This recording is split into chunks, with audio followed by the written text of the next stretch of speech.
Tonight, we are going to talk about discipline. When Haley Loki, who is the same age as my oldest son, some of you may not know, I have 4 children, 3 boys and a girl, and Haley's the same age as my oldest, and when she found out that I was going to do this lesson, she said, now I really want to hear some dirt.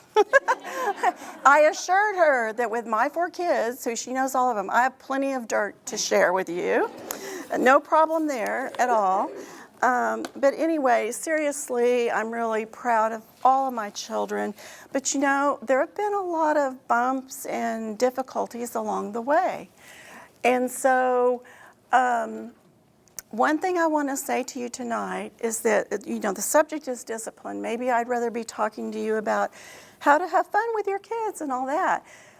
But the one thing I want to get across to you tonight is that everything that I say is meant as encouragement to you. It's not, we think of discipline as being so negative, but really it's not. It's really a wonderful thing. It's a wonderful gift from God. It's a very positive thing. And so everything I say is meant as encouragement, even though some of it might sound a little harsh, okay? So it's really not meant to be that way. But I want to encourage you so that you can have joy in your life as you rear your children. And so that, the things that you do as far as discipline will bring you joy. They won't just bring you joy, but they're going to bring joy to your children and to your entire family. And really, everyone else that your child comes in contact with in the world, it's going to have that an effect. Hebrews 12:11 says, all discipline for the moment seems not to be joyful, but sorrowful. Yet to those who have been trained by it, afterwards it yields the peaceful fruit of righteousness. And if you don't remember anything else I say tonight, I would like for you to remember that verse. And I provided a packet for everyone on your table, and it has 4 components in it. And the first one on the mostly yellow sheets, I think, are the scriptures on discipline. And I really just scratched the surface on those.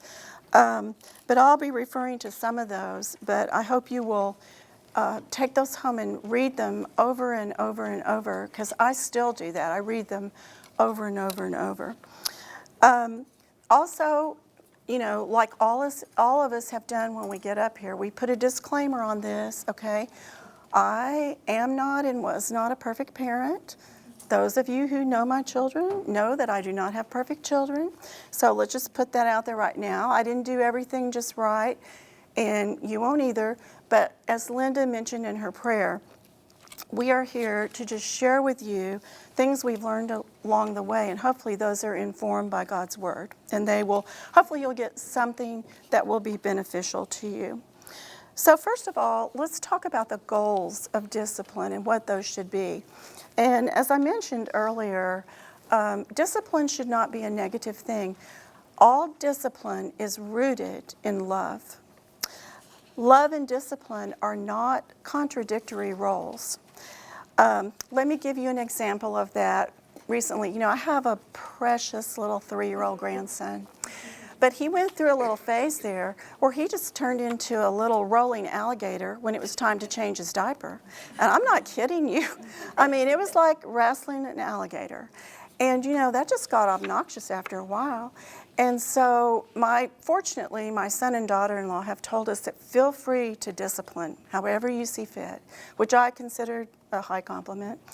And but I'm so thankful that they did. And I had to use that a couple times with him just to get his diaper changed. But every time that happened, I would always say, I love you too much to let you run around with a dirty diaper. I would tell him that, even if he was throwing a fit. I just love you too much to let you do that. I did some other things too, like swatting him on the leg so he'd stop it. But more than that, what I was really saying to him was, I love you too much to let you think that your defiance over your getting your diaper changed is going to rule the day. because that's really what that's about. And so anyway, all that to say, I want you, when you think discipline, I want you to think love, because that is really, truly what it is. And I'm sure you have verses rolling through your mind now, like Proverbs 13:24 that says, "He who withholds the rod hates his son, but he who loves him disciplines him diligently." And I want you to notice that several of the scriptures on discipline will use the word diligently, and that means you have to keep after it. It's going to take more than one time. You have to stay with it. You know, sometimes you can discipline a child and that's it. You'll never see that again. And I've had that happen too. But sometimes it takes more than that, diligently. And Hebrews 12, the Lord loves those whom he disciplines. So there's that love and discipline together. You'll find in the scriptures they're connected all the time. So the goal of discipline, rooted in love, is really self-discipline. We want to have healthy, respectful children who are able to exercise self-restraint, and with the eventual goal of being that they don't need anyone to exert pressure from the outside on them, because they've developed an inner pressure to do what's right. And unfortunately, most children just don't come by this naturally. That's why God gave them parents. So to attain this goal, the child has to have a disciplined parent. And this requires time and presence. You can be present, but not be giving your time to the child. It takes both of those. In Deuteronomy 6, the command to parents that we're also familiar with, those verses begin with the parents knowing and having the law of God on their hearts first, so that they can then teach them to their children. You know, those parents were not to be just concerned about their own affairs and their time schedules, but they were commanded to take the time to teach their children at every opportunity. And you know the verse, when they're walking, when they're talking, when they get up in the morning, and when they go to bed at night. And so I bring this up because it's really in this atmosphere of a child knowing that the parent loves and cares for them because they have spent time with them, that discipline is the most effective. So I think I'm preaching to the choir here, but you know, that all can become a problem for all of us at certain times. So when I was thinking about this lesson, I just kept going back to breaking it down into two parts. One part is discipline as we think of it, mostly teaching and training, that sort of discipline, which is addressed a lot in the Bible. And then the second part of discipline, which involves corporal punishment and literal restraint of your child. And sometimes you literally have to physically restrain them. And so anyway, so I prepared this lesson, and when I started going through it, I was like, okay, there's just not enough time to do all of that in 20 or 25 minutes. So I, even just as late as today, typed up a list for you, and it's printed, and it's the one that is discipline as training and teaching. And this is just a list from my family. And it's not a complete list by any means. In fact, I kept thinking of other things, but I wanted to get it all on one page, so it's just certain things. So there's not enough time to go through all of these like I would have liked to. So I'm just going to pick out a few, and you can look at those, and you can ask me questions about them later. These are just things that we try to instill in our children that they took discipline. It was more in the vein of teaching and training, but it required discipline on our part, and it required discipline on the part of our children. We had to discipline our children in order to do this teaching and training. So the ones that Carla gave us a great lesson on spiritual, Laura in October gave us a real good one on spiritual aspects and salvation. So I've just typed some things there, and I'll let you read that. I'm not going to really go over all that because of time. But I want to, the one I want to, I'll talk about one of them is if you start something, finish it. Okay, that was important in our family. And I'll give you an example. When one of my sons, he just begged to play baseball because all his friends were playing baseball. We said, that's great. Well, he started playing baseball and he just hated it and he wanted to quit, you know. And we were like, you know what? You don't ever have to sign up for baseball ever again, but you're going to finish out this baseball season because you begged to do it, you know. And we made him honor that commitment because, you know, you have obligations to your coach, your team, etc. And so we made him honor that. And, you know, when a kid is pitching a fit about it, it's not easy. You know, you got to hold your ground and say no. And it's not easy for them to have to get through that either. I want to also mention truthfulness, because I think this is a biggie, as I said. To me, truthfulness in a child, this requires your utmost time and attention for discipline if you find your child has not been truthful, told a lie. If you catch your child in a lie, deal with it. And again, on the positive side, consider it a blessing that you caught it and you have the opportunity to deal with it. Because let's be honest, we're all tempted to lie, or we all lie. We have all lied. And as children, I can think of times when I was a child that I told a lie. Doesn't mean your child is going to grow up and be a mass murderer because they're into lying.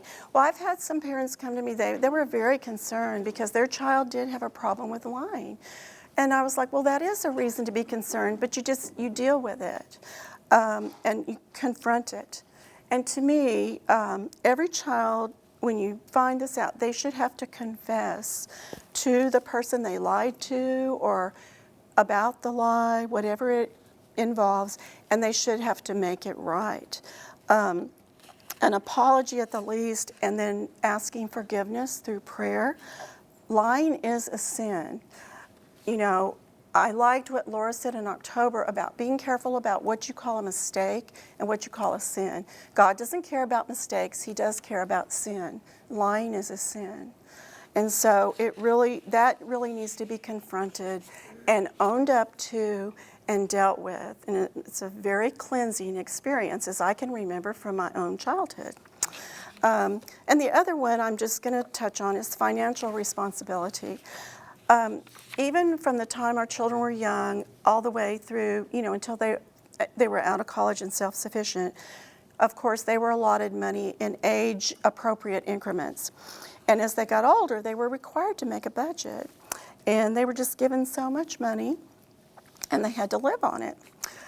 Well, so this has been from a young age. One of our sons, when he was in college, we got a phone call, and he was needing some more money. Well, the money we gave them should have been very adequate for their needs for the month.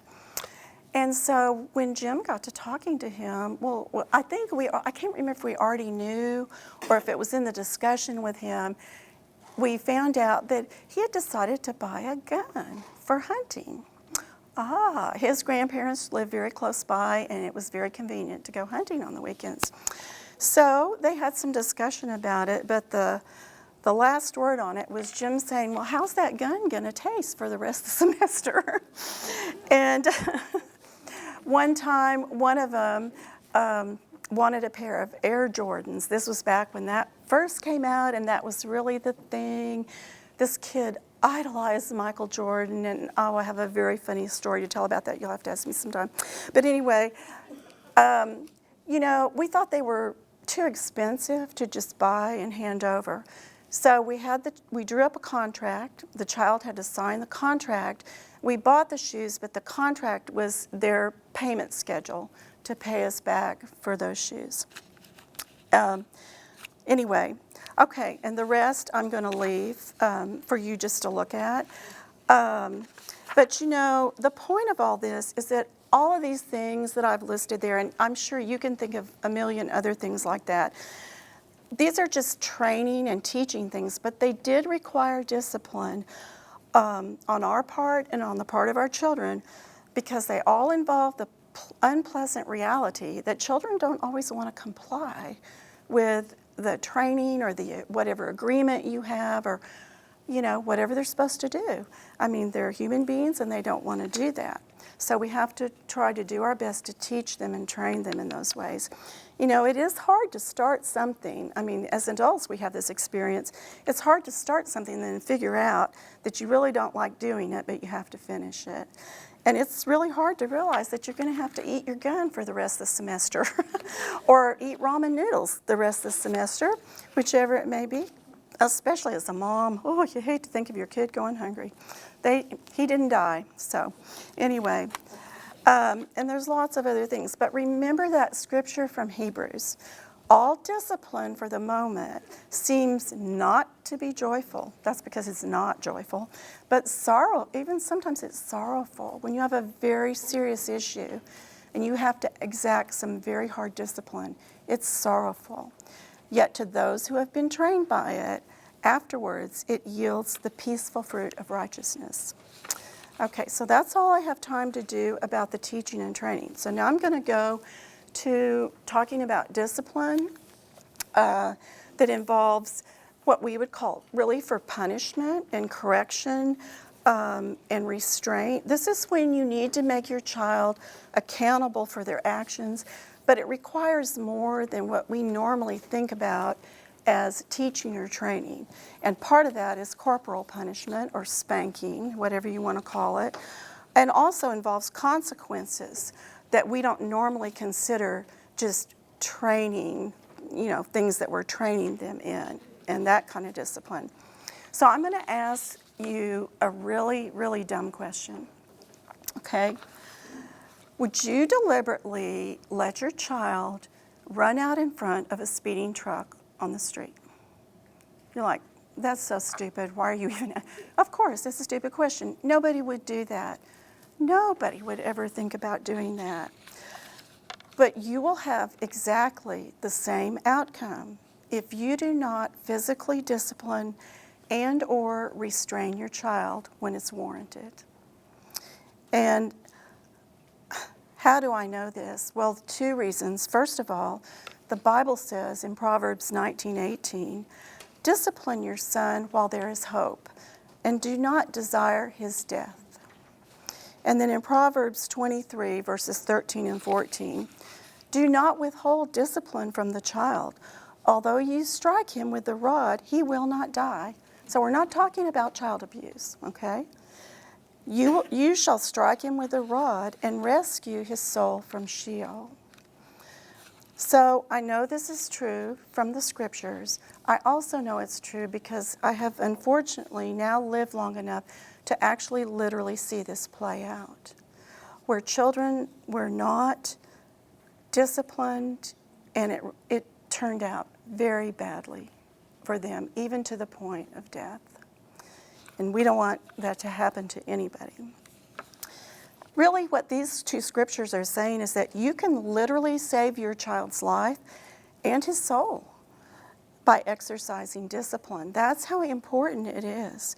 And if you're not willing to do this, you're saying to your child that your own comfort is more important than them, or the temporary unpleasantness and uncomfortableness and even sorrow, like the scripture in Hebrews says, of having to discipline is just more than you want to deal with, or more than you have the time for, or that you want to exert the effort for.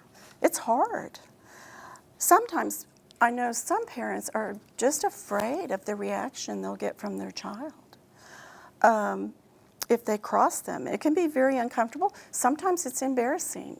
All of mine laid down on the floor in front of people and threw fits and did other worse things when they were older that were embarrassing, but it still had to have discipline.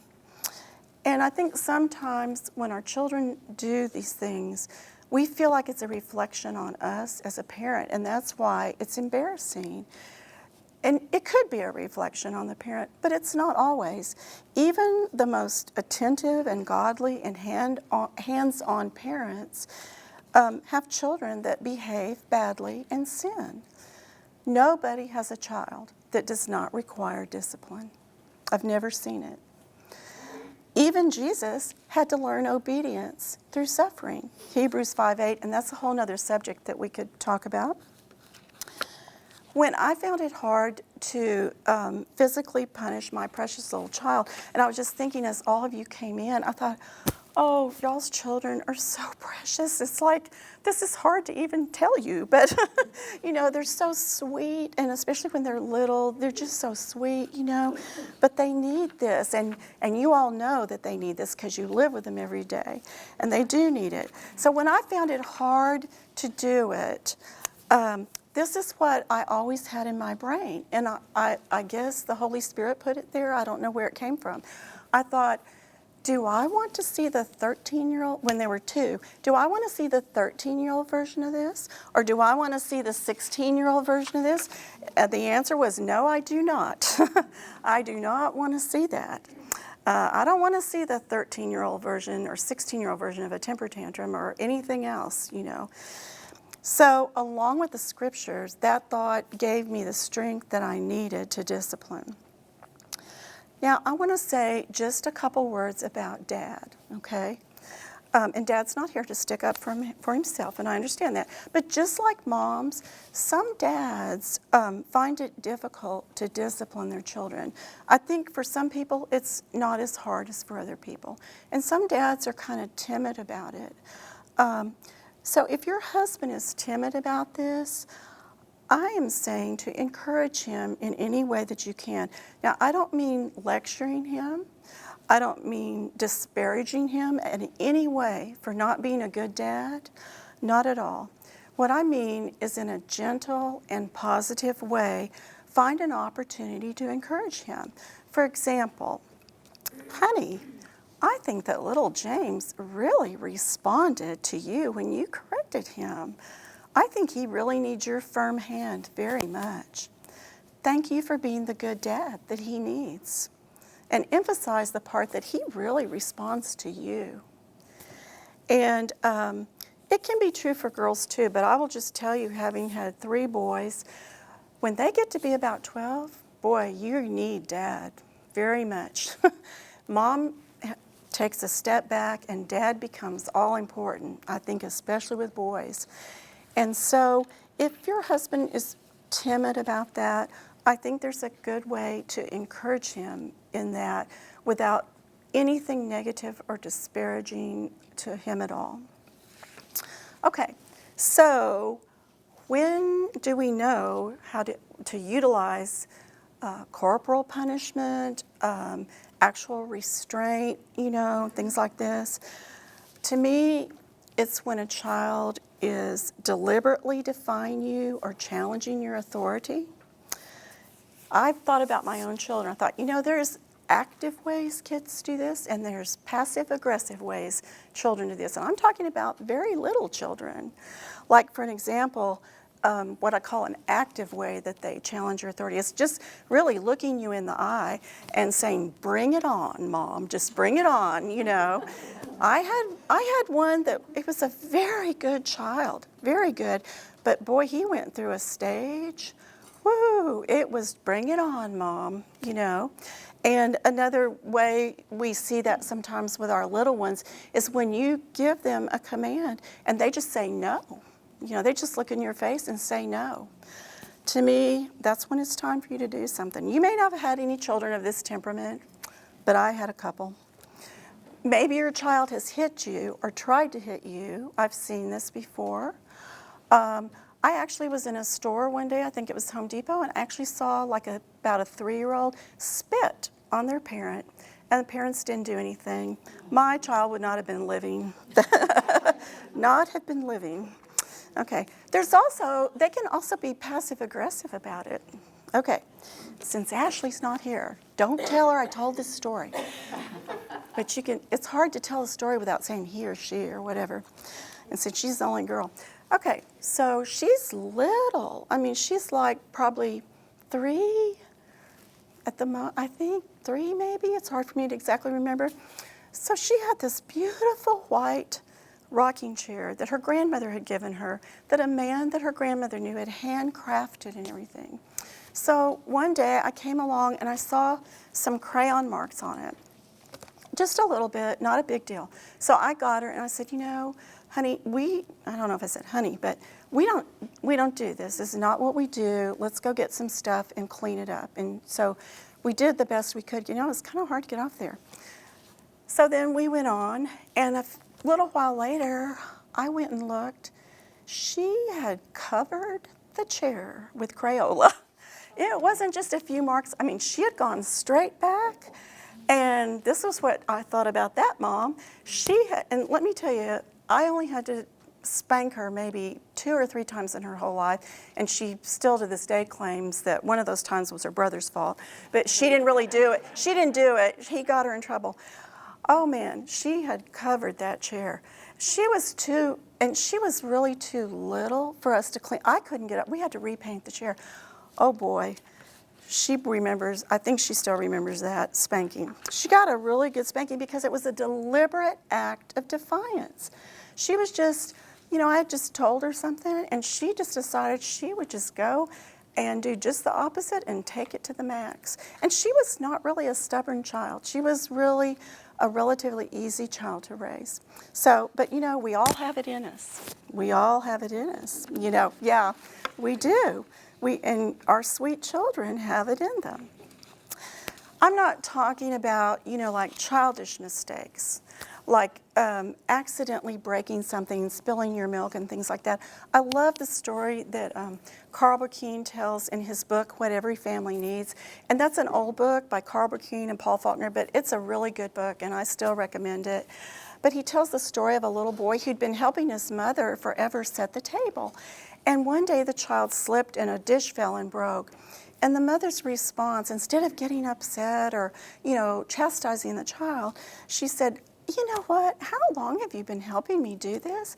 That is the first dish you have ever broken. That must be a record. I bet even a waitress in a restaurant doesn't have that good of a record, you know. So I'm not talking about childish mistakes like that, you know, and I'm not talking about things that are immature in the sense that it's maybe something that your child does or gets involved in. It's not the best judgment, but it's not sinful or bad behavior, and it's not intended to hurt anybody, but it's just an unfortunate incident that they might find themselves in. And I will give you an example because it takes me to another subject that I want to talk to you about in this vein. One of my sons, he was in 6th grade at that time. I know that's kind of at the top range for this class. But there were 3 sections of 6th grade, but 4 classrooms. One of them was empty. So they used that empty classroom to store extra supplies and things like that. And so one day, one of the 6th grade teachers asked my son and another very nice young man if they wanted them to help them to move some of these things. And so the 2 boys were waiting in the empty room for the teacher to come, and it was a little while before she got there. Well, one of the things they stored in this room were like aquariums that they had used, but they weren't in use then. They were empty, no water in them, but they did have pebbles in the bottom of the aquariums. So my son and the other boy decided that while they were waiting for the teacher in this empty classroom, a whole classroom, it would be fun to do the klutz football thing, except with a pebble, and flick a pebble back and forth to each other. So just as one of them let the pebble fly, Aaron Murphy, who in 6th grade was almost 6 feet tall, comes walking through the room, walks right between them. Y'all are not going to believe this, but it's true. That pebble hit her front tooth and broke it.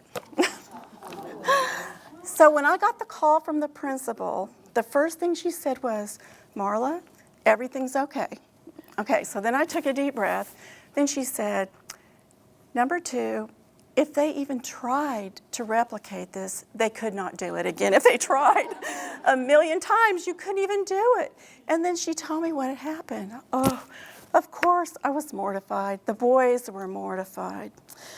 But, you know, they had to, you know, it wasn't like the death penalty, okay?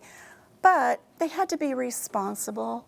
Although there was no ill intention, somebody had been damaged. Responsibility had to be taken care of. So what we did was, of course, they profusely apologized to the girl right then and there. Actually, the mother of the other boy was was in college with me. It was so ironic. But anyway, we got together and coordinated on the responsibility part of this. But they also had to, in person, apologize to the parents. And then we also made them write notes of apology to the parents. And then, of course, any dental bills, you know, we took care of. And I think what we did was, I don't think we made him pay. Of course, in 6th grade, you know, you don't have a lot of funds. I think somehow we adjusted it or something.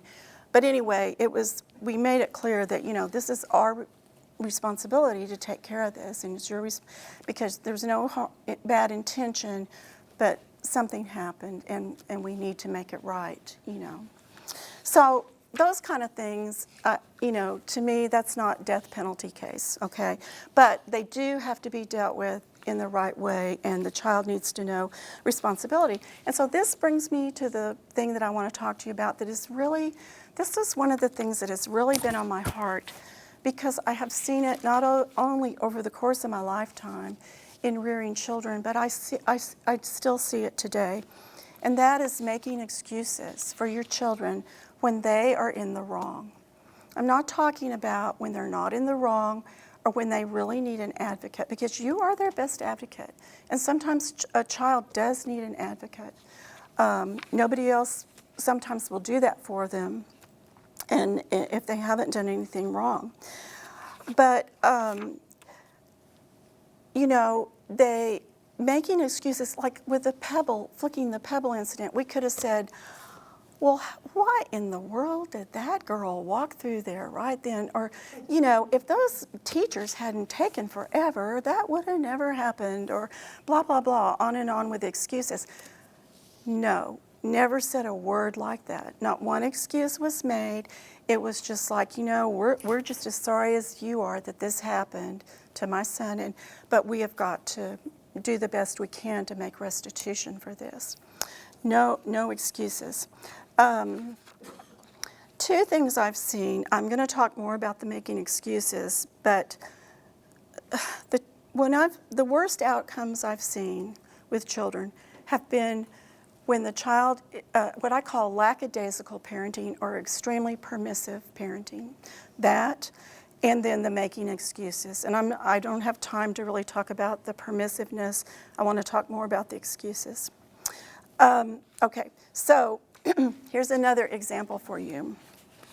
Ashley's not here. Yes, okay.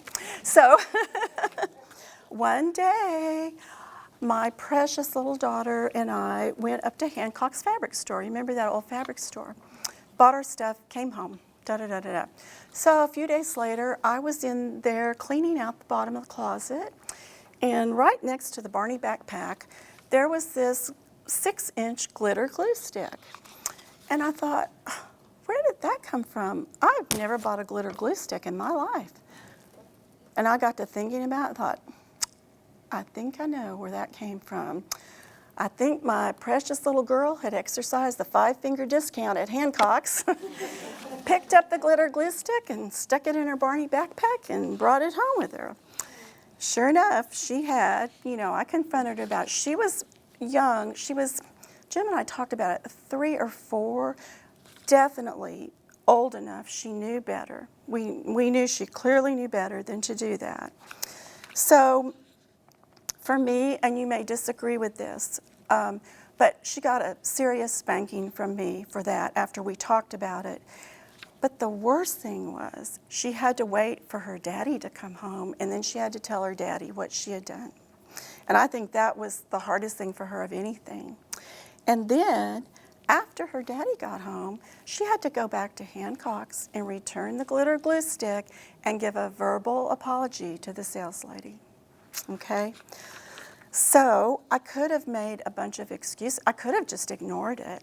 I could have just seen that glitter glue stick. I mean, what's it worth, 5 cents? And just been like, oh, she shouldn't have brought that home with her, whatever. Or I could have said, these glitter glue sticks, it's where you check out. They had them on the end cap and they're kind of down low. I could have said, they shouldn't put those down there. We're little kids. That's so tempting for little kids. Or I could have said, she's so young. She just doesn't know any better. You know what? I knew that she knew better, and she knew that she knew better too. So there was a lesson that had to be taught there. No excuses made. Never had that problem again. Oh, by the way, we never had the coloring on the chair problem again either, on anything else. Never had the problem again. Here's another example. Don't make excuses. Get a call one day. Like I said, my kids are not perfect. Get a call. I said I could fill a book with stories like this. We don't have time. Get a call one day from the music teacher. I can tell that she's exercised, okay? And she's like, I just want to let you know that your child is getting a C in behavior on their report card because they are talking in class and they will not be quiet. I was like, thank you very much. I appreciate you letting me know that. In my mind, I was thinking, boy, I wish you'd let me know before we earned the C on the behavior. And you have to understand, in our family, the behavior grade was way more important than the letter grade. When I had a conference with my kids' teachers, the first thing I asked them is, how are they behaving in class and how do they treat other people? And then we will talk about the academics, okay? But anyway, so I was like, thank you. So what we did on this was, of course, talk to the child. Is this true? Yes, The child was grounded for a while because we thought this was a really egregious, we didn't often get in trouble with teachers at all. So we thought it was pretty egregious. So grounded, and the next morning, Dad went with him about 7:30, before all the other kids got there, went to the music teacher. A profuse verbal apology and written apology was given by the child to the teacher. And never had another problem. That was like in 3rd or 4th grade. Never had another problem with that again. And I think sometimes when children have to confront the person and really say it, like confess and all that, it really makes an impact. I can think of an example from my own childhood like that, where I had sassed the lady down the street. Well, it didn't take 2 seconds for her to call my mom and tell her that. And boy, my mom marched me down there to apologize. That was like walking the plank for me.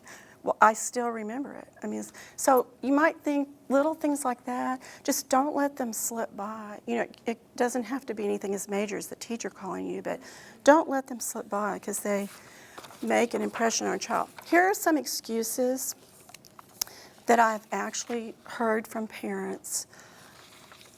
That ghetto school is the reason my child is acting up.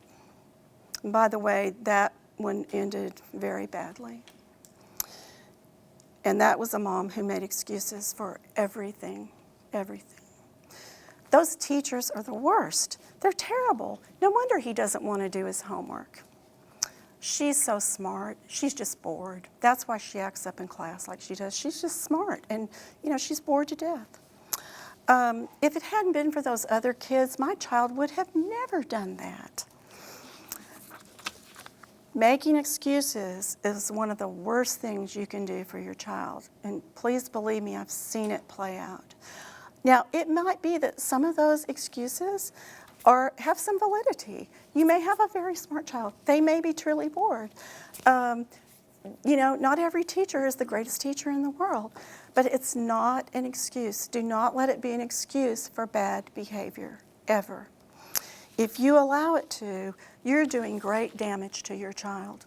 They must be made to take responsibility for their actions. If they're told that they're always the smartest person in the room, or that they're so special that if everything doesn't go in their way, that they're entitled to act out or blame other people, not only for their bad behavior, but for their lack of success. Sometimes, I've heard parents just blame other things because their child was not as successful, in school or whatever, or that it's really somebody else's fault that they're in trouble. then they're going to grow up seeing themselves as the center of the universe.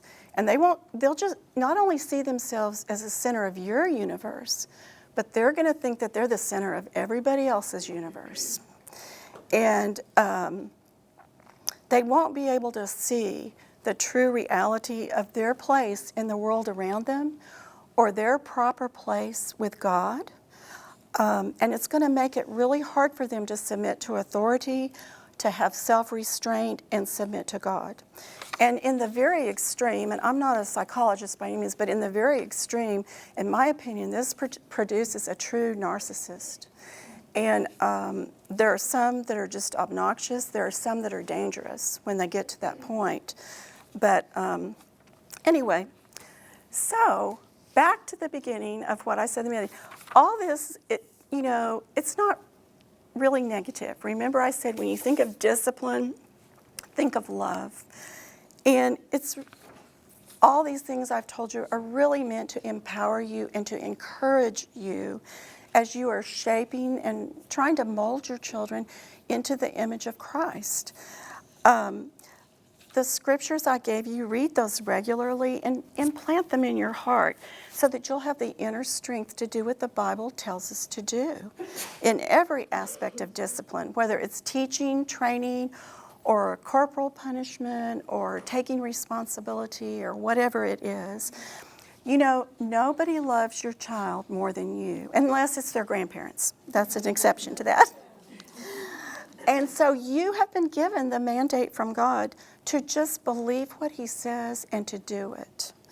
And really disciplining children really does only last for a little while, although, even with your adult children, you're still trying to do it. Anyway, that's a whole nother subject. But anyway, but the peace and righteousness that comes from a child that's self-controlled and respectful and able to submit his will into God, that is going to last forever. And like I talked about at the beginning, that is just going to radiate out into everybody that child comes in contact with in the world. And we all want to be together with our children in heaven. So anyway, I think I've probably shot my time. I want to talk to you about the handouts. I talked to you about the scriptures. And then there's another one that is a list on there about guidelines for discipline, principles for discipline. And that comes from the book by Burkeen and Faulkner, What Every Family Needs. And then the one on the white paper, it says Discipline and Love, and it's out of a church bulletin where my mother-in-law goes to church. It's written by an elder there that we've really known, all of my husband's known him all of his life. And I usually don't even read his articles, don't tell him that. But this one caught my eye because it had discipline on it, and I think it was back, and I knew I was going to give this talk. And I think it's a very good article. It really sums up everything. I thought that just sums up my whole lesson right there, I think. But it's that strong connection of discipline and love. So anyway, that's all I have to say to you tonight.